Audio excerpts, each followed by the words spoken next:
Tarçınla bu yağı yapın ve tarif için bana teşekkür edeceksiniz arkadaşlar. Dudaklara botoks etkisiyle dolgunlaştırır. Popo büyütme özelliği vardır. Göğüsleriniz küçükse büyütüyor. Göbek yağlarını aldırmışçasına çekiyor. Bölgesel yağlanmanın önüne geçiyor. Lütfen kanala abone olmayı, Instagram'dan takip ederken de tarifi tüm sevdiklerinizle paylaşmayı unutmayın arkadaşlar. Tarçınla hazırladığım bu yağ iki şekilde oluyor. Ben bugün sizlere iki tarifin ikisini birden hazırladım. Bir çubuk tarçın ve diğeri toz tarçın. Öncelikle ısıya dayanıklı cam bir kaba ihtiyacım var. Her ikisinin de hazırlanışı farklı. Lütfen tüm detaylarıyla izleyin. Isıya dayanıklı kuru ve steril cam kabımın içerisine 2 tatlı kaşığı eklerseniz az keskin olur yağınız, ama benim gibi böyle 4 tatlı kaşığı dolusu toz tarçın eklerseniz yağınız çok daha keskin olur ve kullandığınız yağ miktarı da 1-2 damla dahi kullanmanız yeterli olur arkadaşlar. O yüzden tarçın kullanırken elinizi korkak alıştırmayın diyorum. Böyle bolca miktarda tarçın kullanın. Diğer taraftan zeytinyağı ekliyorum. 2 kahve fincanı ölçüsünde zeytinyağı var burada. Bunu hemen ekliyorum. Zeytinyağı dışında hangi yağlarla yapılabilir? Yine altta yorumlar bölümünden sorabilirsiniz bana arkadaşlar. Ben sizlere yardımcı olmaya çalışacağım ama burada da yine kısa belirtmek istiyorum. Hindistan cevizi yağı, jojoba yağı, badem yağı ve avokado yağı ile yapılabiliyor bu tarçın yağı. Ama ben burada zeytinyağı kullandım. Burada zeytinyağı kullanmanız çok daha önemli aslında ve kullandığınız yağ ne kadar doğal olursa hazırlamış olduğunuz bu yağ da bir o kadar etkili ve güzel olacaktır arkadaşlar. Şimdi toz tarçınla zeytinyağı tamamıyla homojen bir kıvam alana kadar, hiçbir topak kalmayana kadar şöyle iyi bir karıştırdım. Ve bunu benmari usulü olarak ocağımıza alacağız arkadaşlar. Evet, bakın tamamıyla hiçbir topak kalmadı ve ben bunu bir tavamın içerisine kağıt peçete koydum. Ve kağıt peçetenin üzerine de gördüğünüz gibi bu kasemi yerleştiriyorum.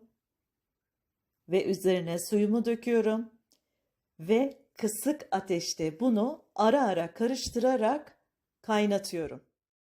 Birazdan size bu mucizevi yağın daha ne faydaları var söylediğimde gerçekten bu kadar mı diyeceksiniz. Müthiş faydaları var arkadaşlar.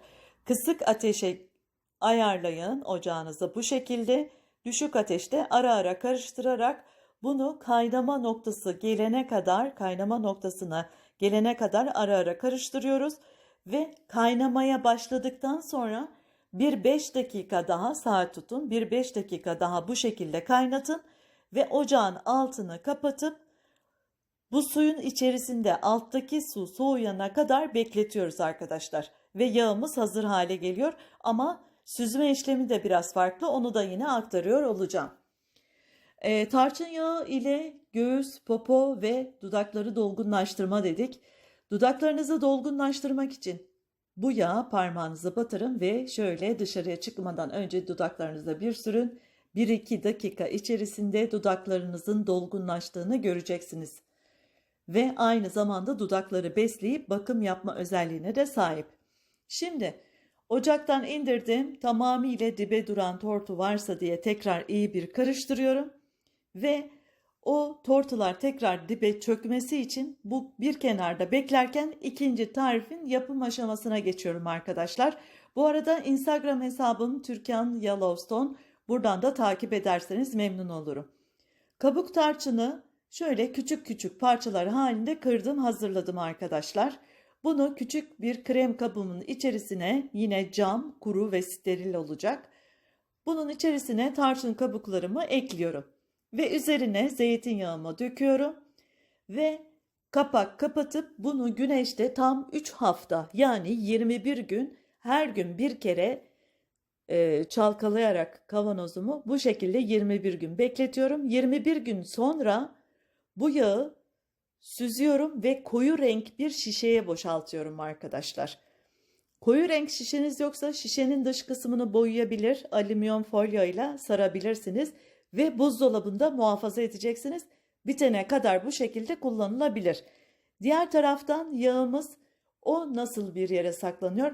Bunun da saklanma koşulu aynı şekilde arkadaşlar. Yani onu da yine koyu renk bir şişenin içerisine süzüyoruz ve buzdolabımızda bitene kadar bekletip oradan alıp kullanabiliriz.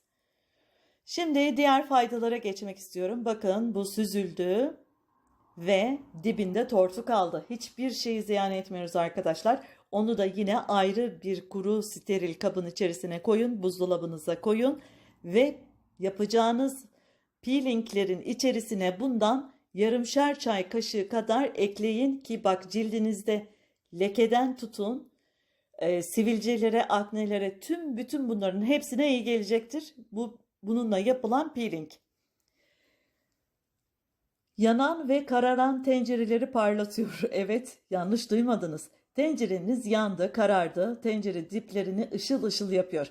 Bir tatlı kaşığı karbonat ve bir tatlı kaşığı tarçın yağını karıştırıp tencerelere ovmanız yeterli. Tarçın yağı ile zayıflamak. Yağ yakıcı ve göbek eritici yağlardan biri olan tarçın yağı ile kilo vermeniz mümkün. Kabızlık sorunu ile başa çıkıyor, ödem ve toksin atıyor, sindirimi iyileştirici etkisi bulunuyor. Yağ yakımını hızlandırarak kilo vermek için nasıl uygulamanız gerekir? Bir bardak ılık suyun içerisine 1-2 damla tarçın yağı damlatın. 7 gün kahvaltılardan 30 dakika öncesi içerek bu şekilde zayıflayabilirsiniz. Tarçın yağı diş ve ağız sağlığı üzerindeki etkileri. Tarçın yağı diş eti enfeksiyonları ile savaşmada müthiş etkilidir. Diş eti kanamaları, ağız içi yaralar, nefes kokusu, ağız kokusu giderir, dişlerinizi güçlendirir.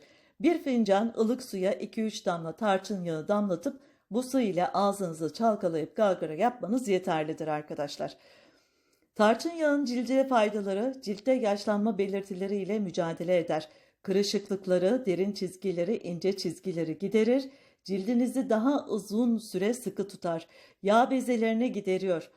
Tarçın esansiyel yağı bununla beraber uyuz şeklinde cilt hastalıklarının iyileştirilmesinde de oldukça etkilidir. Cildi canlandırır.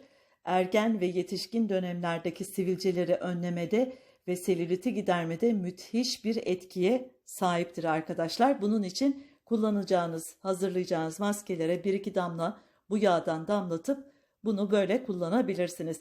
Ve müthiş bir ağrı kesici etkisi var. Gevşeme hissi verir. Bel, boyun, kas, eklem ağrılarına iyi geliyor. Ayrıca adet dönemlerinde şöyle rahatsız edici sancılar vardır, kramplar vardır. Bunları ağrıları gidermede müthiş etkilidir. Karın bölgesini bu yağla masaj yapmanız yeterli olacaktır. Diğer taraftan ayak mantarı ve tırnak mantarı için müthiş etkili.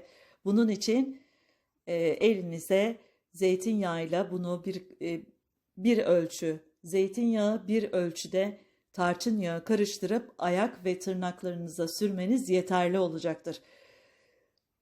Gün içinde ayakkabının içerisinde ayaklarınız yoruldu, şişti ve kokuyor.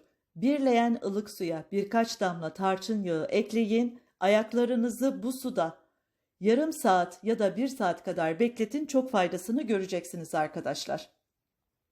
Saçlarınızın uzamasını, saç kırıklarının ve kepeklerinin gitmesini istiyorsanız 1 yemek kaşığı zeytinyağı, 3-4 damla tarçın yağı, 1 tatlı kaşığı balı haftada bir saçlara sürün. 20 dakika sonra saçlarınızı her zamanki gibi yıkayın. Tarçın yağının faydalarının yanında zararları: tarçın yağı fazla kullanılmadığında yan etkileri ve zararı olmayan bir yağdır.